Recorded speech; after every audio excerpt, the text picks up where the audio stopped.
patriarca pagou o dízimo, tirando dos melhores despojos. Ora, porque dentre os filhos de Levi recebei o sacerdócio em ordem, de acordo com a lei, de recolher os dízimos do povo, ou seja, dos seus irmãos, embora estes sejam descendentes de Abraão. Entretanto, aquele que é descendente, entretanto, aquele que cuja genealogia não se inclinou entre os filhos de Levi, recebeu o dízimo de Abraão e abençoou aquele que havia recebido as promessas. Evidentemente, não há dúvida de que o inferior é abençoado pelo superior. Aliás, aqui, os que recebem dízimo são homens mortais. Porém, além disso, foi recebido por aquele de quem se testifica que vive. E por assim dizem também, Levi, que recebe dízimo, pagou na pessoa de Abraão, porque Levi, por assim dizer, já estava no campo de seu pai. Abraão, quando Melquisedeque foi ao encontro deste. Portanto, se a perfeição fosse possível por meio do sacerdócio levita, pois foi com base nele que o povo recebeu a lei, que necessidade haveria também ainda de que se levantasse outro sacerdote, segundo a ordem de Melquisedeque, e não segundo a ordem de Arão, pois quando se muda o sacerdócio, necessário mudar também a lei, porque aquele de quem são detidas estas coisas pertence a outro da tribo, da qual ninguém prestou serviço diante do altar. Pois é evidente que o nosso Senhor procedeu de Judá, tribo a qual Moisés nunca falou nada a respeito de sacerdócio. E isto é ainda muito mais evidente quando a semelhança de Melquisedeque surgir outro sacerdote, constituído não conforme a lei de mandamento carnal, mas segundo o poder de vida que não tem fim, porque dele se testifica: você é sacerdote para sempre, segundo a ordem de Melquisedeque. Portanto, por um lado, se revoga a ordenança anterior por causa de sua fraqueza e inutilidade, pois a lei nunca aperfeiçoou coisa alguma. Por outro lado, se introduz esperança superior pela qual nos chegamos a Deus. E isto não se deu sem juramento, porque os outros são feitos sacerdotes sem juramento, mas este foi feito sacerdote com juramento por aquele que lhes disse: o Senhor jurou e não se arrependerá, você é sacerdote para sempre. Por isso mesmo, Jesus se tornou fiado de superior aliança. Ora, os outros são feitos sacerdotes em maior número, porque a morte os impede de continuar. Jesus, no entanto, porque continua para sempre, tem o seu sacerdote imutável, por isso também pode salvar totalmente os que por ele se aproximam de Deus, vivendo sempre para interceder por eles, porque nós convia um sumo sacerdote como este, santo, inculpado, sem mácula, separado dos pecadores, exaltado acima do céu, que não se tem necessidade como os outros sumos sacerdotes, que oferecer sacrifício todos os dias, primeiro por seus próprios pecados, depois pelo pecado do povo, porque fez isto uma vez por todas, quando a si mesmo ofereceu, porque a lei constituiu homens sujeitos às fraquezas como sumo sacerdote, mas a palavra do juramento, que foi posterior à lei, constituiu o Filho perfeito para sempre. Então, aos Hebreus está escrevendo acerca do sacerdócio. O que era o sacerdócio?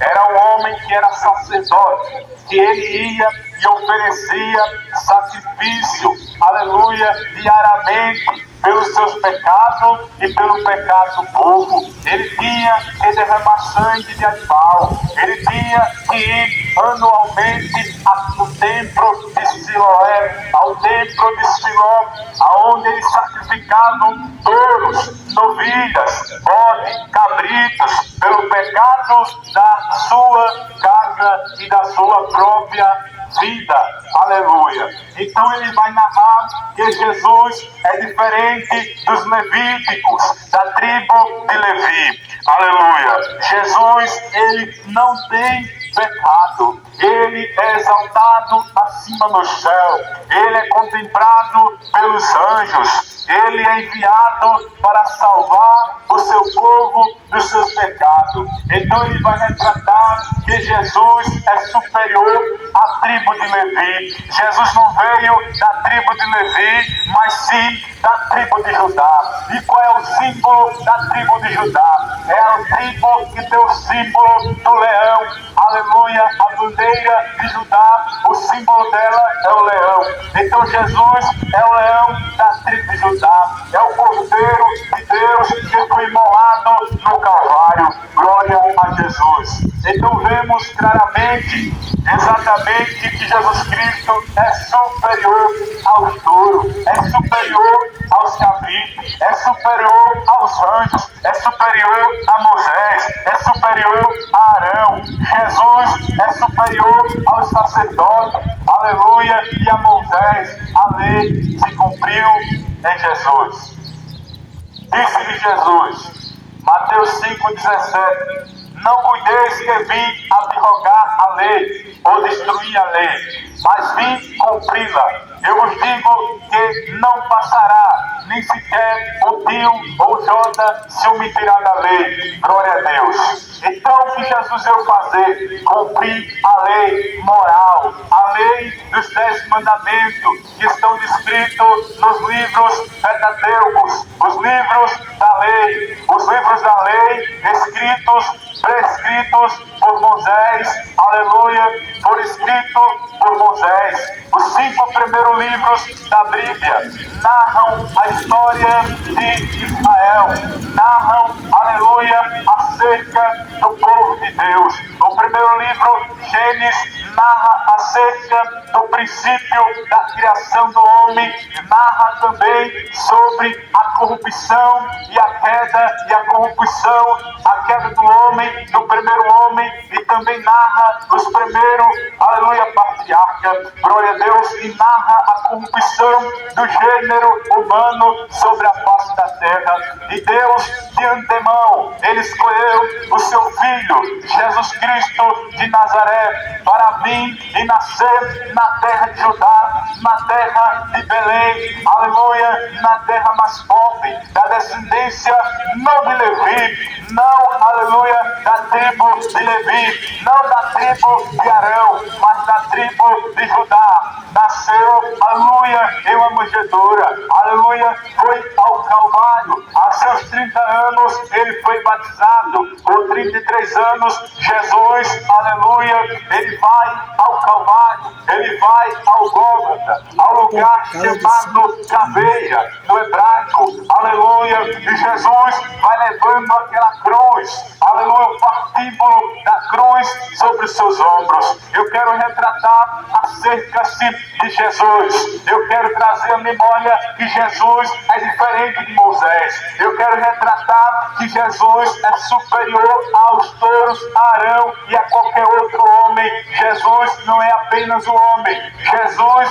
é Deus, mas Deus em forma humana. Filipenses 2,5 diz, de sorte, irmão, que haja em vós o mesmo sentimento que houve em Cristo Jesus, que sendo o próprio Deus, não teve por usurpação ser igual a Deus, antes esvaziou a si mesmo, fazendo-se semelhante aos homens, pelo que Deus, o Pai, o exaltou soberanamente, Ele deu um nome que está acima de todos os nomes, para que ao nome de Jesus Cristo se dobre todo joelho dos que estão no céu, na terra e debaixo da terra. Toda língua confessará que Jesus Cristo é o Senhor, para a glória de Deus Pai. Então Jesus, Ele foi contemplado pelos anjos, Ele foi adorado pelos anjos, pelos serafins, pelos querubins, pelos arcanjos.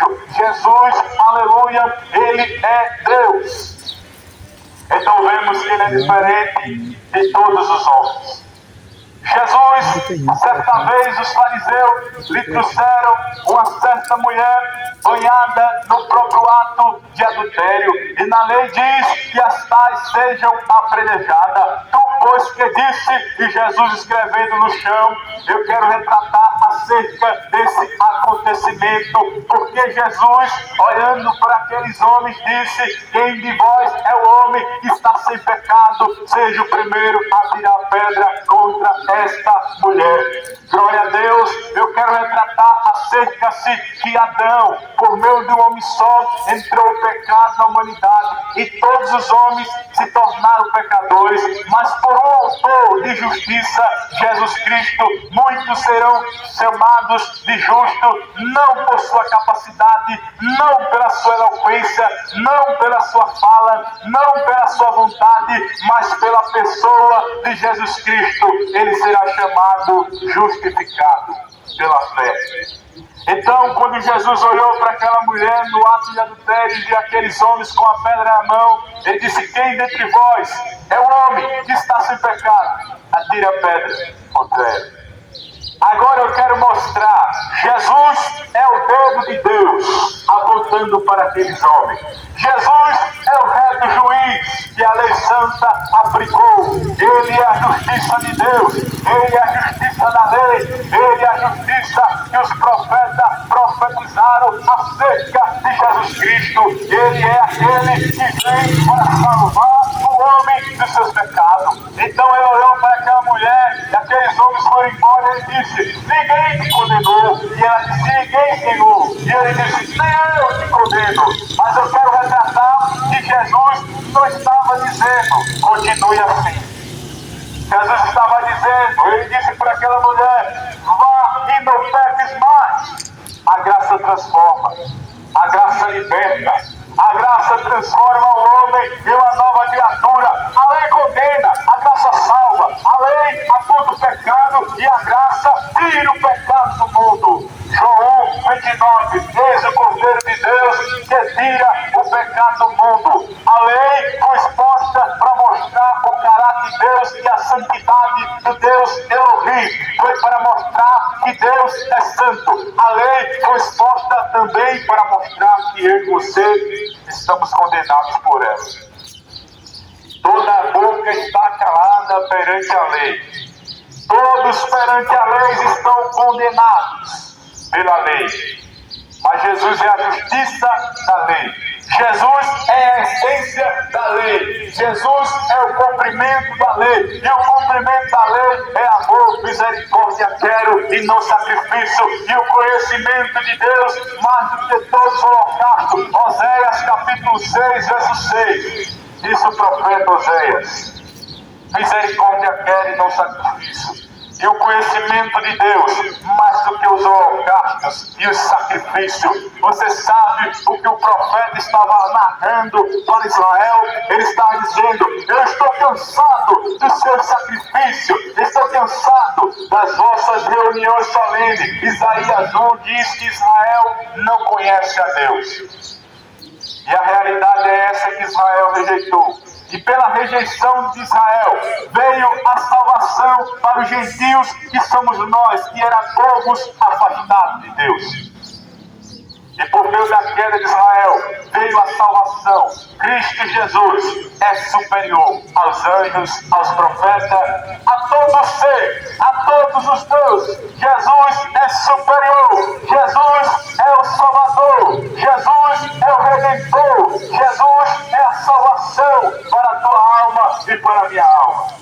Atos 4, verso 12. Disse-lhe Pedro: e nenhum outro nome há dado debaixo do céu, pelo qual devemos devemos ser salvos, que é Cristo Jesus. Então, quando Pedro, esse gramaísta, ele diz: foi em nome de Jesus que esse coxo, que há quase 40 anos, desde o seu ventre, ele está andando e louvando a Deus. Foi no nome de Nazaré, a qual vocês crucificaram.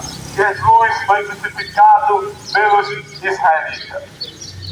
Então ele é superior a todos os anjos, superior a todos os seres, superior a todos os homens, a todos os sacerdotes, porque todos os sacerdotes eram homens falhos, homens pecadores, mas eram separados por Deus. Mesmo assim, eles tinham que entrar no tabernáculo, no Santo dos Santos, com a corda amarrada nos pés, porque se ele morresse, era só puxar ele. Você entende o que é, aleluia, misericórdia de Deus? Você está aí respirando. Chama-se misericórdia de Deus. Você entende o que é você se acordar? É Deus dizendo: vinde a mim, todos que estão cansados, sobrecarregados e oprimidos, e eu vos aliviarei. Jesus está chamando você para ir até Ele. O Espírito Santo, Ele quieta o seu coração, mas basta você ouvi-lo. Mas se você o rejeitá-lo, certa vez Jesus veio à terra de Gadara, e eles disseram: Jesus, vai embora. Jesus foi embora e nunca mais voltou lá. Talvez o seu coração endureça. Cada vez mais que você rejeita Jesus, o seu coração endurece e você começa a se destruir no pecado. O pecado é terrível. Ele corrói a alma do homem. Você não encontrará felicidade em nenhum outro lugar do mundo, só em Jesus. Você pode encontrar euforia, prazeres momentâneos, mas a sua alma jamais terá a saciedade. Jamais você será saciado. Jamais a tua alma encontrará a felicidade em outro lugar, a não ser na pessoa bendita de Jesus Cristo. Então fique com essa mensagem. Jesus é o único Salvador. Jesus é o único caminho. Lembre-se desse nome. Lembre-se de Jesus, ainda na beira da tua morte. Lembre-se de Jesus. Clame o seu socorro. Clame o seu perdão. E Ele ouvirá. Volte-se para Deus enquanto há tempo. Que Deus os abençoe, amados ouvintes. Glória a Deus, porque a palavra ela não volta vazia, mas faz aquilo que Ele apraz, para a qual o propósito ela foi anunciada. Glória a Deus. Deus te abençoe.